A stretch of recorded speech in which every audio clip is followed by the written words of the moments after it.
салом бинандагони азиз ва дӯстдорони барномаҳои телевизиони Баҳористон. пешниҳоди шумост барномаи Фарзин. бачаҳои азиз, дар дарси гузашта ба шумо маълумот дода будем дар бораи тахтаи шоҳмот. Кани ба ман кӣ гап мезанад? Тахтаи шоҳмот аз чанд хонача иборат мебошад? Кани Иброҳим? Тахтаи шоҳмот аз 64 катак иборат мебошад. Аз 64 хонача иборат мебошад. Бале, ҷавоб дуруст. Тахтаи шоҳмот аз чанд хоначаи сафед ва чанд хоначаи сиёҳ иборат мебошад? Тахтаи шоҳмот аз 32 хонаи сафед ва 32 хонаи сиёҳ иборат мебошад. офарин, ҷавоб дуруст аст. дӯстроякони азиз, тахтаи шоҳмот аз ҳарф ва рақам иборат мебошад. ҳарфҳоро кани кӣ такрор мекунад? Кани Оишаҷон? А, Б, С, Д, Е, Ф, Ж, Аш. Ж, Аш. Як бор дигар такрор мекунем, бачаҳо. А, Б, С, Д, Е, Ф, Ж, Аш. фаҳмо аст, бачаҳо? Бале. бачаҳои азиз, хатҳои диагоналӣ гуфта, дар тахтаи шоҳмот кадом хатҳоро мегӯем? Дар тахтаи шоҳмот хатҳои яхеларо диагоналӣ меноманд. офарин, ҷавобатон комилан дуруст. бале, дӯстроякони азиз, хатҳои яхелае ки дар тахтаи шоҳмот мебинед, хатҳои диагоналӣ номида мешавад. акнун бинандагони азиз, дарси имрӯзаро шурӯъ мекунем. дарси имрӯзаи мо муҳраҳо ва ҷойгиршавии онҳо дар тахтаи шоҳмот мебошад. бозии шоҳмот аз 32 муҳра иборат мебошад. 16 муҳраи сафед ва 16 муҳраи сиёҳ. дар бозии шоҳмот ду ҳариф бо ҳам қувозмоӣ мекунад. яке бо муҳраҳои сафед ва дигаре бошад бо муҳраҳои сиёҳ. тавре ки маълум аст, ҳама вақт бозиро муҳраҳои сафед сар мекунанд.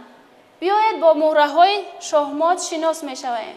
муҳраи якуми мо рух ё ин ки қалъа мегӯянд. муҳраи дуюми мо асп. муҳраи минбаъдаи мо фил мебошад. муҳраи дигари мо подшоҳ мебошад. муҳраи дигари мо фарзин. ва муҳраҳои дигар пиёдаҳо мебошад ки пиёдаҳои мо ҳамагӣ 8 пиёда дар муҳраи сафед ва 8 пиёда дар муҳраи сиёҳ вуҷуд дорад. дӯстроякони азиз, як бори дигар ба шумо нишон медиҳам.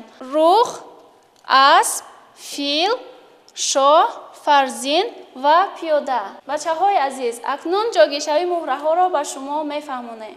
муҳраи якуми мо ин рух мебошад. рухи мо дар хоначаи А1 ҷойгир мешавад.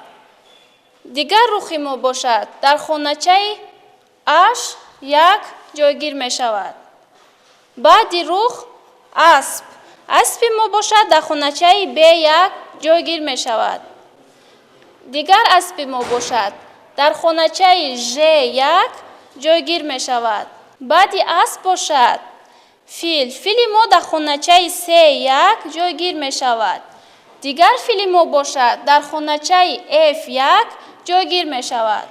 фарзини мо бошад дар хоначаи D1 ҷойгир мешавад. баъд аз он шоҳи мо дар хоначаи E1 ҷойгир мешавад. пиёдаҳои мо бошад дар қатори дуюм ҳамаашон сафкашӣ мекунанд. бо ҳамин тарз муҳраҳои сиёҳи мо дар тахтаи шоҳмот ҷойгир мешаванд. рухи мо дар хоначаи А8, дигар рухи мо бошад дар хоначаи H8, аспи мо дар хоначаи B8, дигар аспи мо бошад дар хоначаи J8 ҷойгир мешавад. фили мо бошад дар хоначаи C8 ва дигар филамон бошад дар хоначаи F8 ҷойгир мешавад. баъди вай шоҳи мо дар хоначаи E8 ва фарзини мо бошад дар хоначаи D8 ҷойгир мешавад. пиёдаҳо бошанд дар қатори ҳафтум صف میکشند.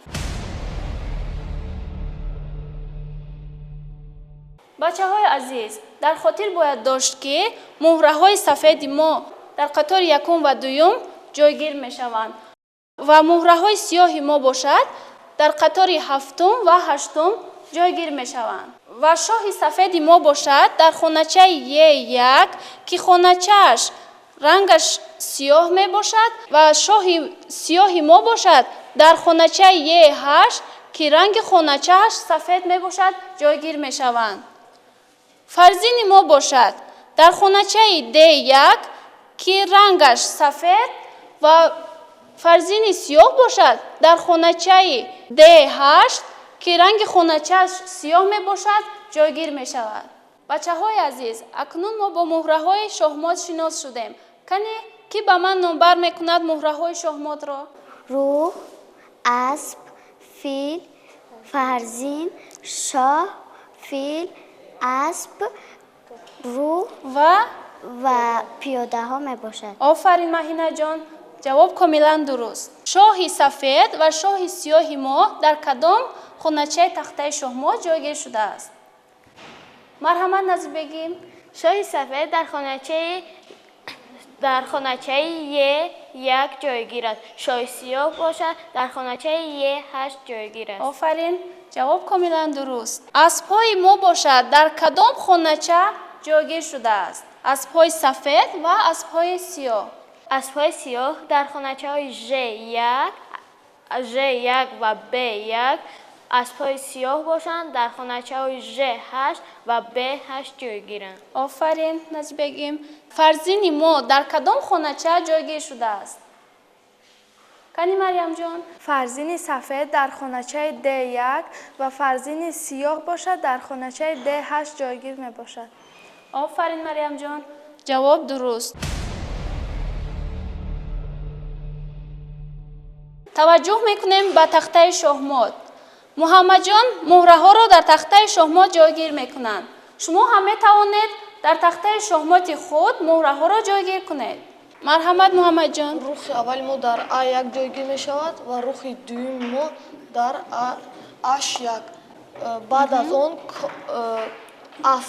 اسب اول ما در B1 جایگیر می شود و اسب دوم در J1.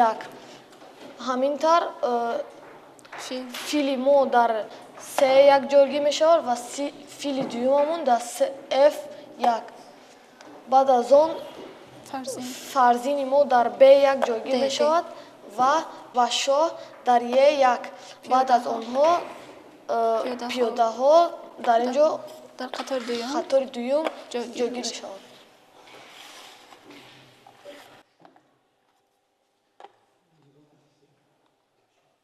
کنی دوست رویکانی عزیز، محمد جان مهره های شاهمات را در تخته شاهمات جایگیر نمودند. کنی توجه میکنید مهره های شاهمات درست جایگیر شدند؟ بله. اکنون محمد جان به جای خود میگذارد. مرحمت به جای خود گذارید و من میبینم که شما چه خیلی اجرا کرده اید. مریم جان مهره ها را درست جایگیر کرده است و محمد جان باشد در تخته شاهمات جایگیر کرد. آسیا جان، عایشه جان باشد درست جایگیر نمودند. آفرین محمد جان و آسیا جان، مهره های شاهمات در تخته شاهمات درست جایگیر شده است. میبینم که دیگر بچه ها هم مهره های شاهمات را درست جایگیر کردند. آفرین بچه های عزیز. بچه های عزیز، درس امروزه به شما فهمه شد؟ بله. اگر موضوع درس به شما فهمه باشد، درس امروزه ما بود جایگذاری مهره ها در تخته شاهمات. بینندگان عزیز، این بود برنامه فرزین. با ما بودن را فراموش نکنید. تا درس های آینده خیر، تن، صحت و خانه آباد باشه.